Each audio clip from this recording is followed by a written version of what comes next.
Welcome back to another episode of the Association Spotlight Series. I'm Lake Morehouse here in our new studio. We've moved offices, so we have a new studio, and we're so lucky to be joined today by Jill Barker of Harmony Ridge. And Jill, thanks so much for coming in and being our first guest in our new studio. Still getting used to it. So first guest, that's exciting. it's a lot of pressure. Yeah. Well, Jill, thanks so much for joining us. Really, we have your husband here as well, Josh. And we're gonna kind of mend this. Mix these into one podcast here, just hearing both sides of your all story. We're really excited about having you guys. So if we just want to kind of kick it off to all of our listeners and viewers here, your background a little bit, what you do now, and then kind of how you got to where you are. Okay. So I started my career actually in education.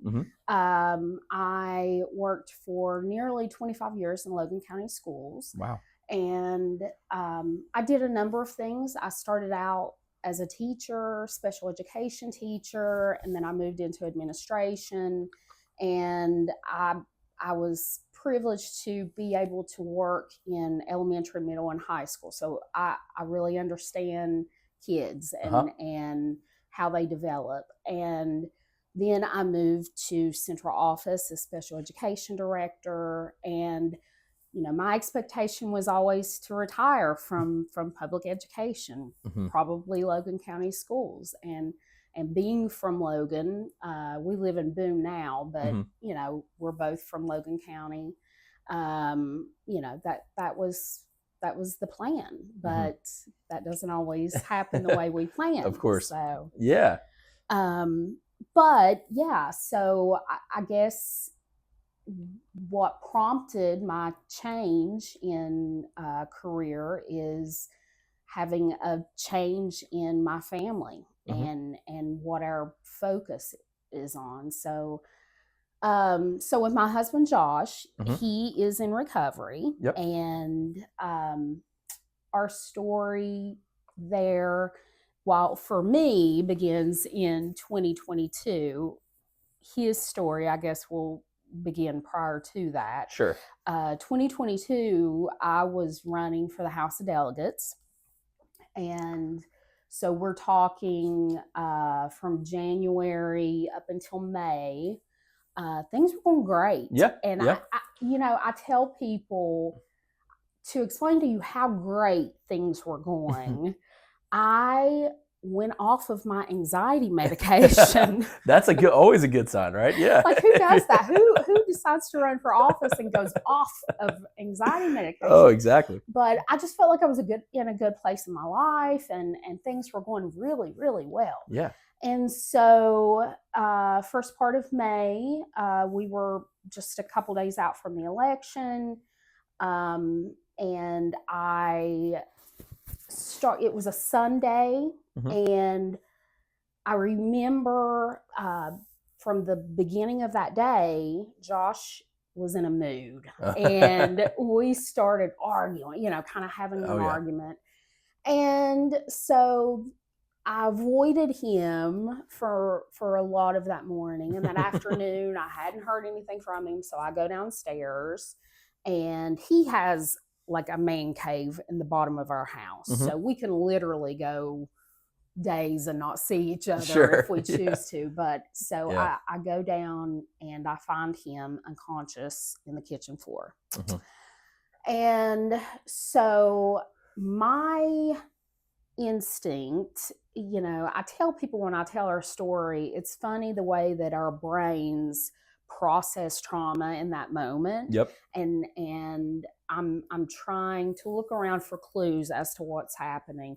And I zero in on he's wearing his grass cutting bibs. Okay. We have big property, as rides a lawnmower. And so knowing that he is like deathly allergic to yellow jackets. Oh yeah.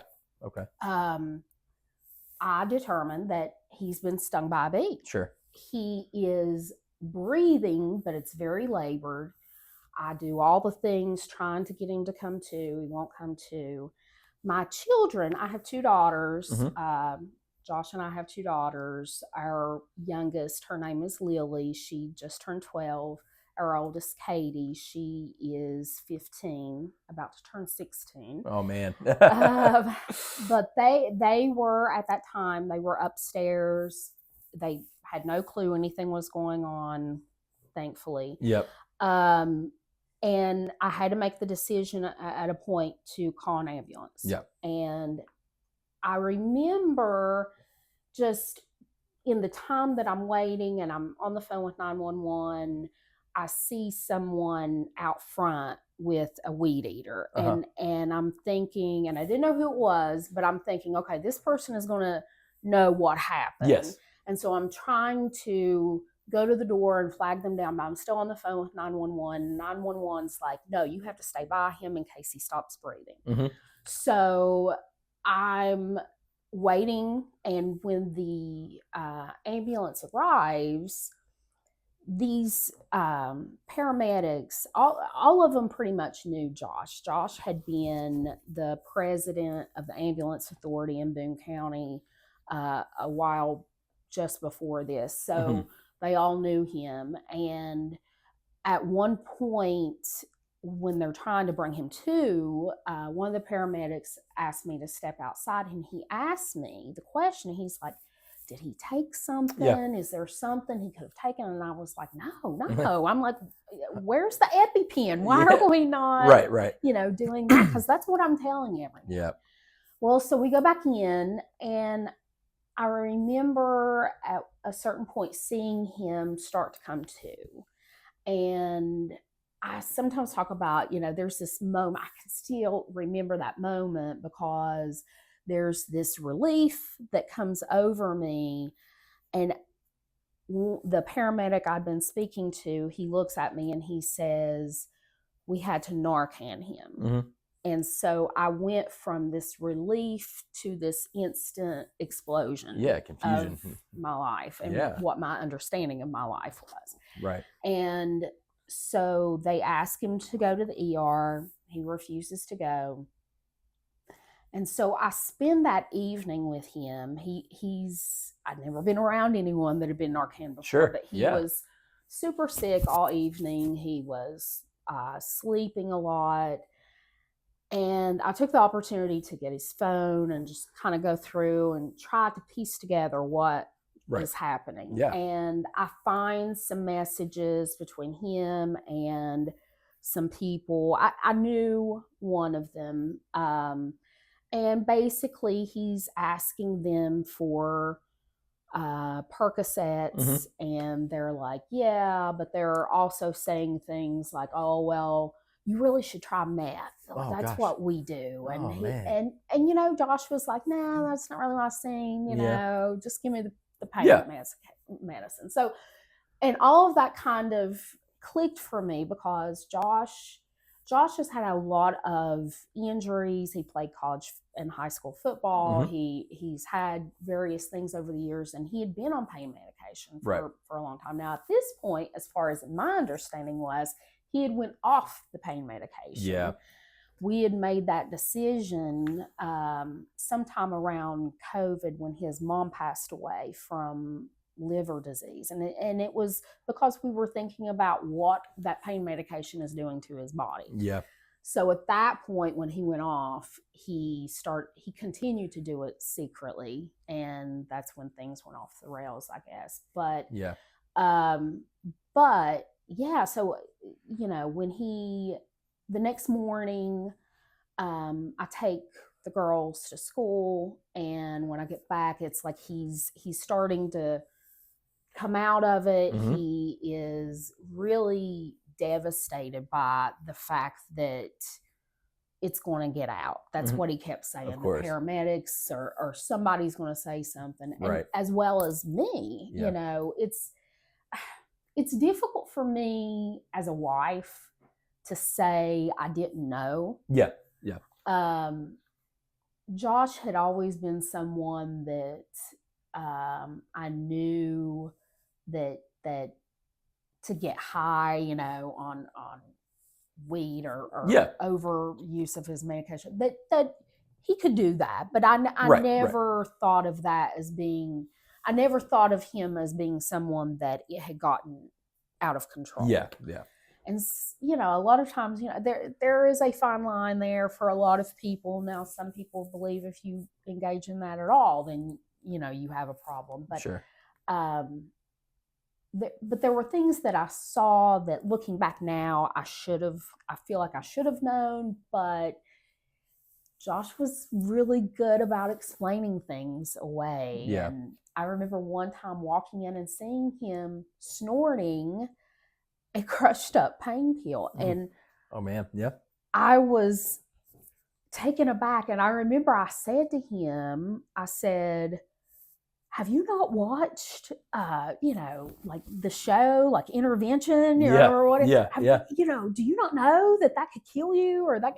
And he was like, no, really? I didn't know it was a bad thing. And I'm like, oh, you need to educate yourself. Yeah. So a lot of things, looking back, I should have put things together, but I didn't. Sure, but and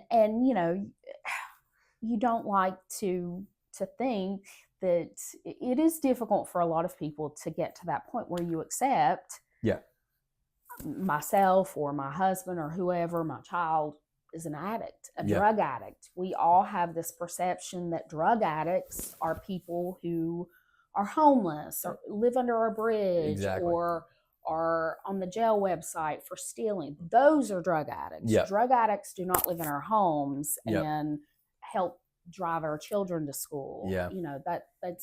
That is a very difficult thing for a lot of people. It's still such a common stigma that you hear all the time, and it seems like we made some progress, but a lot of folks just still cannot see it that way, and even though it is, so that kind of shift right there in your all's personal relationship, you kind of maybe changing the trajectory a little bit of you're starting to think your career wise, and then maybe education, and then you kind of fast forward a little bit and move into our space of behavioral health, right? Well, and I always thought that I was knowledgeable about that stuff. I was special education director for Logan County Schools, but I oversaw all the mental health stuff. And I would, I would talk about our families that are dealing with active addiction. Let's, refer them for resources.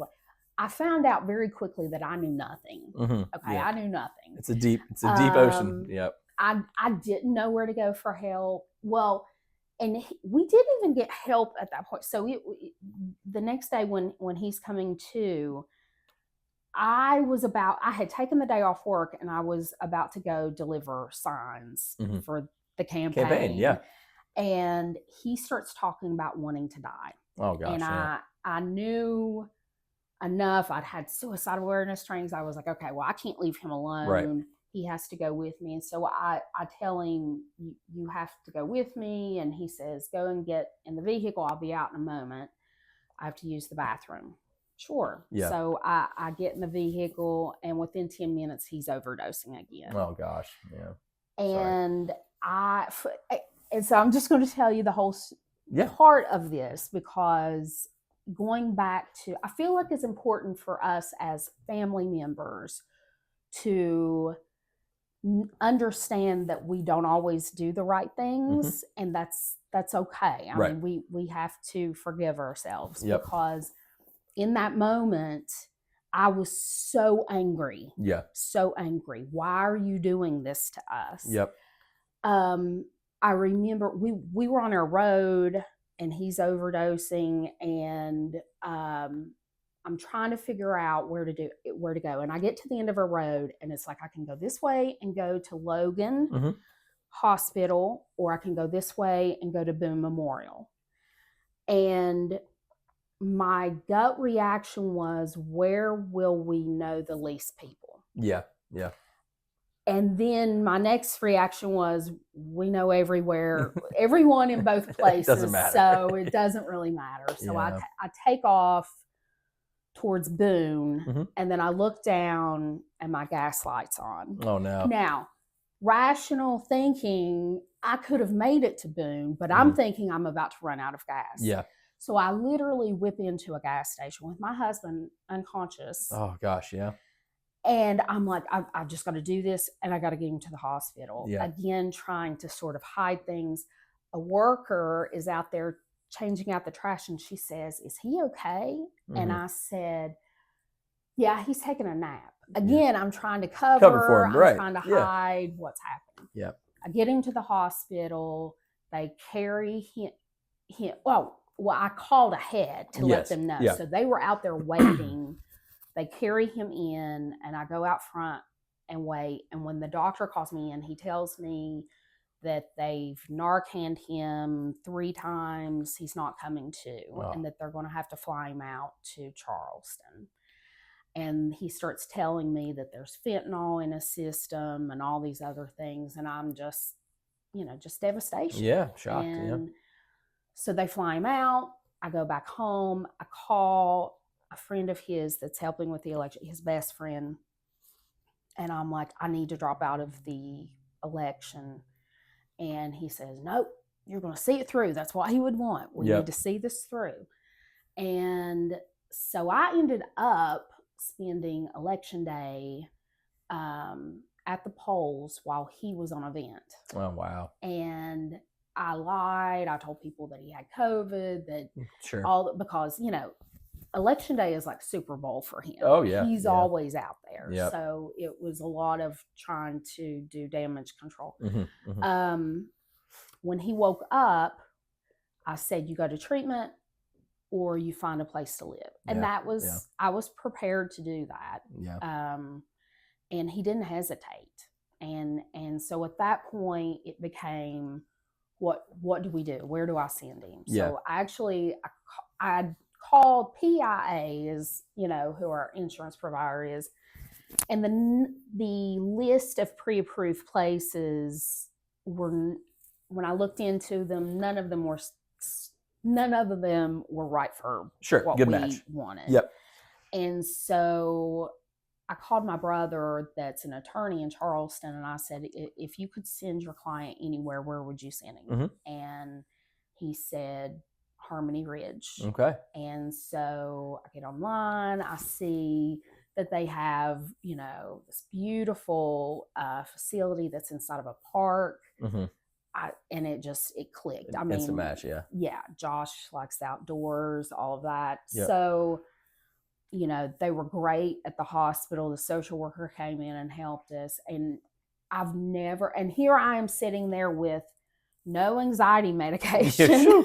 You were just facing it. Oh yeah. It was, yeah. It was like, yes. Wow. So it was a lot of raw emotions. Yep. My children, my youngest, I told her it came about that we eventually filled her in, but that was hard. I think we used COVID as an excuse for a bit. My oldest daughter at the time, she pretty much knew what was happening, and she was paying attention. And so I had that talk with her, but all of that was super hard. Oh, yeah, of course. So as he's in treatment, you're talking about 30 days of him being gone. 30 days goes by so fast. Yeah. But when someone's in treatment, your husband or your father, that's the slowest 30 days of your life. And there was a lot happening. Come to find out, the person that was out front with the weed eater had been the one that had given him the pills. And come to find out, it was pressed pills. It was Percocets that was pressed with fentanyl. Oh, wow. Which is what led to the overdose. And that person, while Josh was gone, had reached out to me asking me for money, saying, Josh owes me money. You need to give me money. And I'm home alone with my girls, Scary. and it was a very scary time. But, I realize that we are very, very blessed in that from the day that Josh came home, he and I discussed, are we going to be public about this or not? And I'll be honest with you, I did not want to talk about it publicly. It's tough. Yeah. While he was gone, there had been some rumors going around that I was on meth, that, all of these things that were not true. And I was scared. I Yeah. was scared about my job, even though, at the time my superintendent knew what was happening. She was super supportive. Yeah. But it was a very scary thing. And I understand why people, teachers or whoever, doctors, police officers, I totally get why they are fearful to ask for help. Of course. It's not so simple. It is not so simple as, just go get help. Yeah. You have so much to lose. That's very important. And that's why we have to talk about it and send that message that that's okay to ask for help. And we continue to work with that every day, Absolutely. fighting that stigma. Absolutely. And that's so much of what I do now. But that's what I was going to kind of parlay that into your role now, if you want to speak on that a little bit, what your day-to-day looks like. Yeah. So, I continue to work for the school system, and then an opportunity came about to go to work for Harmony Ridge. And when I first started with Harmony Ridge, I was doing some business development, making connections and new networks. I did some work with the Municipal League. I presented at their annual conference. And then I started working more so with actually our nonprofit, Brooks Hope. And that's where I would kind of like to focus on talking about now is, so Brooks Hope is a prevention initiative that it came from our executive director at Harmony Ridge, Charlie Keeney. Her daughter, Brooke, died of a fentanyl overdose in 2021. And since I have come on board, I've helped to develop different prevention resources, and we've done a lot of work in schools. I'm a firm believer in that we have got to break down this wall between schools and our community resources with prevention. I feel like, schools is where the kids are. Yes, correct. Yep. That's where they're housed most of the day. And I feel like we are doing some amazing work in prevention in our community, some amazing things that I've heard about. But I feel like there's a big disconnect between the schools. And being someone that's been on that side of it, I get that as well. Yeah. When you are tasked with protecting children, you're not going to open the door for just anyone. Right.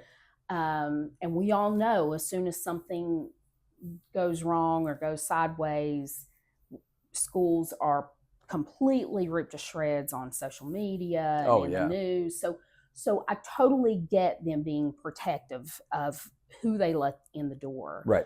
But I do believe that until we connect those two worlds, we're going to struggle with reaching the masses in our prevention. So that's really what we're trying to work on. That's like the key then. Yes. Yeah, that meshing those together more. Yes. Yeah, for sure. And I do, and the work that I do in Brooks Hope, I always tell people we are not looking to replace any program that's already out there.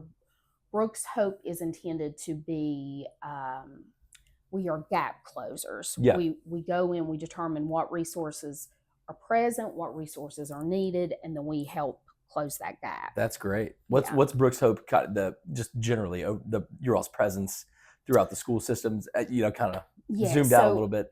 We've developed a strategic framework of basically it's based on research. What is where the needs, right? Good, yes, and it's based on good prevention science and what we know works. Right. The big project that we're working on right now, and I'm super excited about it. We've partnered with the certifying board for addictions professionals, and Brooks Hope is developing the training modules to begin certifying peers as youth-based peer support specialists to work in schools. Gotcha. So we are launching, we're working on launching a couple of pilots to go ahead and start collecting some data, because I can tell you and I'm talking nationally, there's talk about this happening, this sort of work happening in schools, but to my knowledge, it's not happening, not at the level that we are talking about doing. Okay.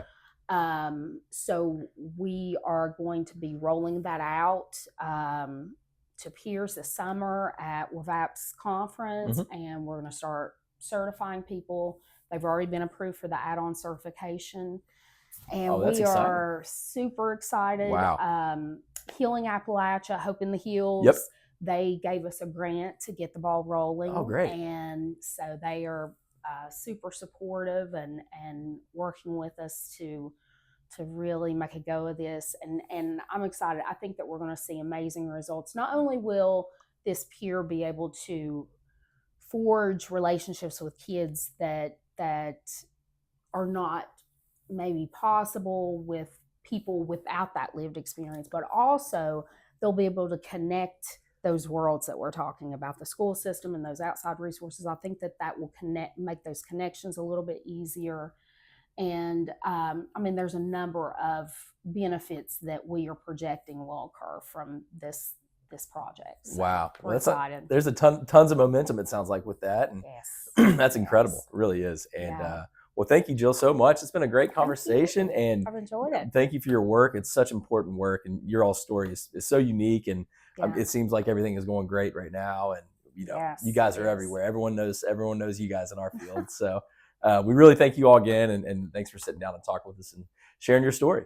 Sure. All right. And we're back now with Josh Barker's joining us after talking to Jill and getting a great backstory and their kind of some background on their journey as well. So Josh, thank you for joining us now. And thanks for having me. Yeah, really appreciate it. So you just want to kind of introduce yourself to our listeners and kind of give your role now and where you are and kind of the journey that got you here. We'd love to hear it. Well, my name is Josh Barker. I've spent almost the last 25 years working in government. I've done everything from serving our state legislature. I've been a city manager, high school football coach. I've done a lot of different stuff, a lot of fun stuff, Oh, yeah. There's a lot of things I've done people want to do it their whole life and don't get to. But about 9 years ago, I took a job with the state auditor's office, John McCuskey, and I worked with him. I did legislative liaison stuff, worked in state purchasing card. But during that time in 2020, I had lost my father and my mom and my best buddy. And there was not much hugging and loving going on during COVID. And, I had hurt my back in 2014. I was prescribed pain pills. And when all that happened, I went from 5 to 10 pills a week to 50 to 60 pills a day, like it was nothing. So we fast forward, and the attorney, my boss at the time, the auditor, JB, becomes the attorney general. And he says, I have the perfect spot for you. So I'm his director of substance abuse and prevention. I spend multiple hours spending time with people that are in recovery and trying to get people in recovery and keep people in recovery. Right. I've visited all of our treatment facilities, looking at our housing, just trying to really look at the overall care of people that are dealing with substance abuse. They're the most vulnerable ones, and they're the most important to me. When you talk about rehabs and housing, they all don't have great names.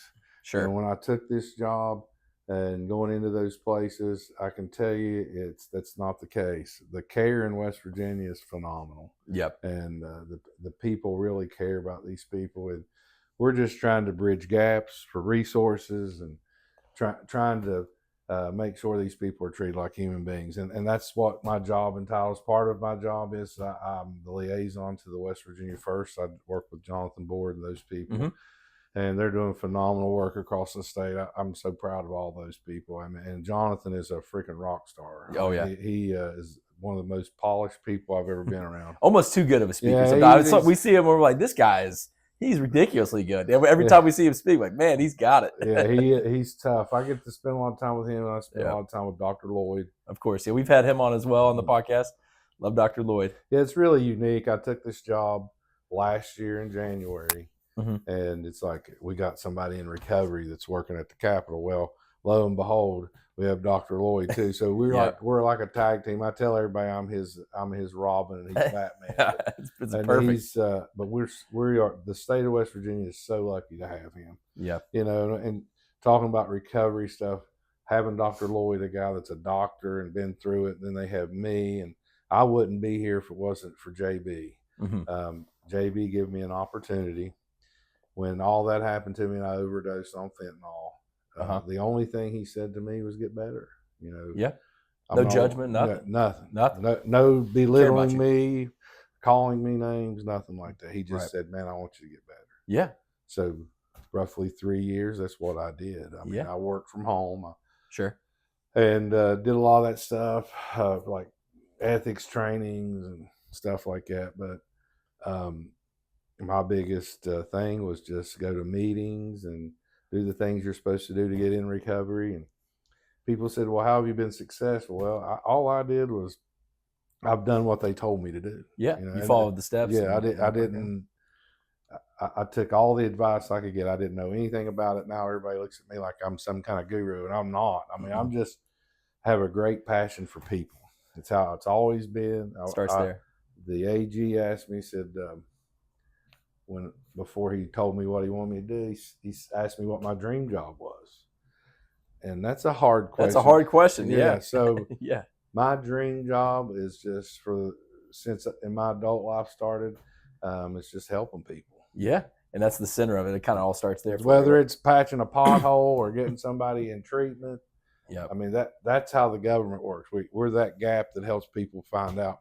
There's so much stuff out there I learn every day. You know, I've spent the last 2 or 3 days up in the northern part of the state in Tucker County and Morgantown and Upshur County. Upshur County has a recovery community center that's open nonstop. Mm-hmm. I have meetings going on, and they have a therapist that comes in and volunteers her time for these people. And it's just what they're doing is phenomenal work. That's great. They actually took some of their opioid money from the county and built a new building for this community center. So they're really entwined to trying to help people. That's great. And too, like, you know, we were talking about earlier a little bit, and we continue to see this new data come out all the time of the opioid overdose death, or just overdose deaths in general, declining in West Virginia. It's really encouraging. I know there's tons of work to do, but we keep seeing some positive news. It is nice to see that. There's a lot of factors that play in that. So, sure. Been on the job about a year. When I go in and talk to these people, fentanyl is not number one on everybody's list anymore. Right. I think the border getting closed down, our resources in the state with Narcan. I mean, if you can't find Narcan in this state, you're not looking. Yeah, you know? it's available. It's everywhere, every corner, and that's the way it should be. Yeah. I mean, me personally, when everything happened to me, we didn't have Narcan. No. I mean, I was the president of the board for the ambulance service in Boone. Yeah. And those same people that we hired to do those jobs had to Narcan me. So it was a full circle moment. Truly. Every day. But I don't know. There's just so many good things going on across the state that we've got involved in. And some of the stuff my wife's doing is pretty phenomenal stuff. Oh, yeah. But, you know, it's just bringing attention to good things, you know, and bridging those gaps. I mean, you go to Tucker County, when you talk about recovery and stuff in Tucker County, it's a lot different than what it is in Boone and Logan, you know. Sure. And every county's different on how they handle it. But I can tell you, I went in Nashville 2 weeks ago at the summit, and I was like a kid in a candy store. I was trying to take it all in. All that info, yeah. Yeah, and what I can tell you is the stuff that they were teaching us, West Virginia's been doing it for at least 10 years. Wow, really? I really That's awesome. In this field, our state is so much farther ahead of everybody else. That's super encouraging. Yeah. I'm sure when you go down there, like, oh man, we've been doing this. And we got this. Yeah. We really, I mean, I didn't know nothing. I'd never worked in recovery or treatment or anything like that. I mean, my background is in the government. So I'm thinking that this is going to be a Sahara Desert out there. Yeah. It's not that way. I mean, we have churches upon multiple resources in every county. The one thing that we don't have that eats at me, and it's driving me to get some things done, is that in the state of West Virginia, if you're an adult, we have every resource to help you get clean and stay clean. There's no doubt about it. I mean, every resource in the state. For adults, we haven't. Yep. We have bridged every gap, but when it comes to juveniles, good luck. Yeah, I have 2 daughters that are teenagers. If they get hooked on drugs, we have no rehabilitation here. Yeah. There is some things working just by conversations like this Sure. one. But the way we have it set up in this state with our juveniles is they have to be chest deep in our judicial system before they can get help, and they should be getting help before they go to the judicial It should system. be reversed there. And this is the way they thought many years ago. And those processes haven't changed. But I know, as being a recovering drug addict, that if my kids get hooked on drugs, I want them to be in a treatment facility, because that's what saved my life. Exactly. I went to Harmony Ridge, and I went to treatment here in West Virginia. I didn't go hide. Yep. And that's a big plus. Oh yeah. But that place, Harmony Ridge, saved my life, and I wear it on my sleeve every day. And that's where your wife is now, and it's it's incredible. You're okay. We can cut it. Sorry. We can cut. I can splice that all together. No big deal. But yeah, no, Harmony Ridge is so important. You said to your life, and I know your wife Jill is there now too. So it's truly full circle. She runs their nonprofit, but yeah, sure. But involved, yeah. It's really funny when you get rock bottom, and you don't feel like anybody cares. Yeah. About you. You don't care about yourself. But I did an alumni meeting with Harmony every Friday. Okay. I've done it for over 4 years. Wow. And that is like, why do you do that on Friday nights? Because Fridays and Saturdays was a big trigger getting off work. Oh, sure. So it works good. So, and if I miss that, it tears me up. But to see the people that's come on there and not come back, and there's a few of us that we drive each other to get on there. But I've become good friends with them. They actually, I thought my ways of working and things were done, and they offered me a job. No way. And they were really the first ones that was like, they looked at me when nobody else did. Right. And you'll never forget that. No, I'll never forget that. And then everything worked out to where Jill is running their nonprofit. So they're more than just they're like family. Absolutely. Yeah. I think the world of them. Yeah, absolutely.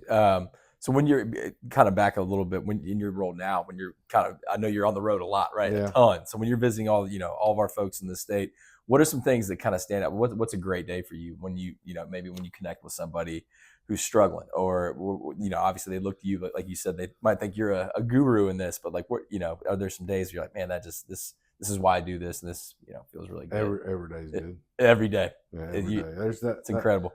Even it's really hard to explain. So I don't ask for this. God has put me here, and I don't question it anymore. I sort of don't make plans. He does it. So Yep. I'll share a story with you. You question anybody that has a job and a career. They question whether they're doing good. Yep, all the time. Sometimes every day. Yeah. But then I get a call from somebody that's high up in state government, and he said, I need a favor. I said, anything, and he said, my grandson come to work and been drinking, and he got sent home. He's 23 years old, has a kid. Yeah. And he's also a deputy sheriff. Okay. And so my mind goes to racking, thinking we get him into a place, and he goes to treatment here in West Virginia. That guy's going to be able to help a lot of people. Oh, yeah. For him seeing those people. What changed it for me was getting my mental health under control. Yep. And then seeing all those struggling people in rehab. Yeah. Because I knew when I got out of there that I was going back to my home. Yeah. I was going back to my family. I was going back to my job. Those people don't have that. Right. The two biggest components for me was my family and my job. Yep. Your drivers. Because most people that go rock bottom and living on the streets and stuff, they don't have that opportunity as a keeping their job or keeping their family. They've already destroyed all that. So I was very lucky in that sense. But when it comes to somebody like that contacting me, you know, when those people can't find help for their own family, I know that lets me know that the Attorney General did the right thing by putting me in this position. Absolutely. It seems like a perfect fit. Yeah. You love it every day, don't you? Yeah, like as you said. It's not really a job. I mean, it's probably I was 42 years old before I realized what I wanted to do. And that was just help people like me. Yeah. You know, and that's the facts. I mean, I could sit here and name people all day, buddies that I've lost to this terrible disease. Sure. And I don't know why I'm here. Yeah. But I go hard every day and let people know about them. Yep. You know, I sort of carry their stories with me. About 2 weeks before I got this job, the guy that was best man at my wedding, he was had a master's degree, highly intelligent, actually worked in the mental health field. But he got high on fentanyl and was hooked and living on a riverbank. Oh my gosh. And stepped in front of a train and killed himself. Oh man, I'm sorry. So, and it's just, I could sit and tell stories all day, but good buddies. I really don't feel like, my good buddies growing up, I don't have very many. It's tough. Yeah. My generation got destroyed, you know. That was like kind of the biggest, that group of it almost ravaged it. Yeah. That's why the focus, I feel like, when it comes to drugs and prevention and things, has to be on our youth. Yeah. And it's never too early to start. Right. You know? Right. It's like with me and Jill, with our kids, we're very open about it. Yeah. Right. If I kept, you got to let them know. You know? Yeah. Transparency. Yeah. I mean, it's usually, it used to be, well, you know, guy goes to treatment, the family doesn't want anybody to know. And I'll be honest, Jill didn't. Yeah. And then I just told her, I said, I can't take it anymore. You know? I gotta tell it. Yeah. You got it. That was probably a big weight lifted off your shoulders, I'm sure. It was. Be able to talk about it openly and stop having to kind of cover it. Now I'm very open. Oh, of course. But that's it. I mean, that helps you telling your story and everything. That's part of this whole thing. But 4 years into it, it doesn't feel any different than what it did the day I walked out of treatment. Really? And I hope that feeling never leaves. Right. Some of the greatest people I've ever met has been in my recovery, and they're convicted felons. Yep. One of the greatest guys I ever met spent 28 years in Huttonsville, and he was leading church service up in Parkersburg. And, wow. And those people amaze me. Oh, that's incredible. You learn more from mistakes than you ever did anything else. Agree. I completely agree. It's what makes you, you know? I mean, I try to leave it with this, with everybody that's in treatment and trying to get better, is